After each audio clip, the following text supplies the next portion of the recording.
আসসালামু আলাইকুম সম্মানিত শুভাকাঙ্ক্ষী। তো আপনারা দেখেছেন দীর্ঘ 2 মাস আগে এই জান্নাত আমাদের এখানে আসছে। তো আমাদের এখানে আসছে আজকে হচ্ছে জান্নাতের আম্মু আমাদের জান্নাতকে দেখতে আসছে। আন্টি কিন্তু মাঝে মধ্যে আসে ওনার মেয়েকে দেখতে। তো আন্টি আপনি যে ওকে এখানে রেখে গেলেন, আপনি কি বললেন এখানে কেমন কেমন লাগছে? আপনি কেন রেখে গেলেন? এদিকে আমি মহিলা মানুষ কাজকাম করি, মেয়েকে দেখার মানুষ নাই, মেয়েকে বড় হইতে সেই কারণে এখানে রাখছি। আন্টি আপনি যে ওকে এখানে রেখে গেলেন, আপনার কি বিশ্বাসে রেখে গেলেন? কেমন আপনি কি দেখলেন? না, নিজের বিশ্বাসও রাখছে, সেই হিসাবে ভালোই আছে এখানে। ভালো আছে? জি, ভালোই আছে। যাক আলহামদুলিল্লাহ, সম্মানিত শুভাকাঙ্ক্ষী, আপনার আন্টির মুখ থেকে শুনতে পেলেন যে আমাদের এখানে ভালো আছে। তো আমরা ওকে এখানে আমরা সবাইকে এইভাবে ভালো রাখার চেষ্টা করব।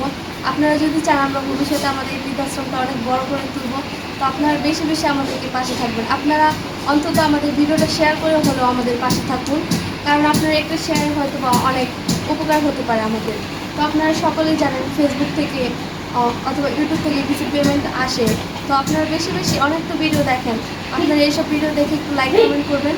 হয়তো আমরা ওই পেমেন্টের মাধ্যমে আমরা এই সকল শিশুদের এবং বৃদ্ধ মা বাবাদের পরিচালনা করতে পারবো। আপনারা সবাই ভিডিওটা বেশি বেশি শেয়ার করে দিবেন। ভালো থাকবেন। আসসালামু আলাইকুম।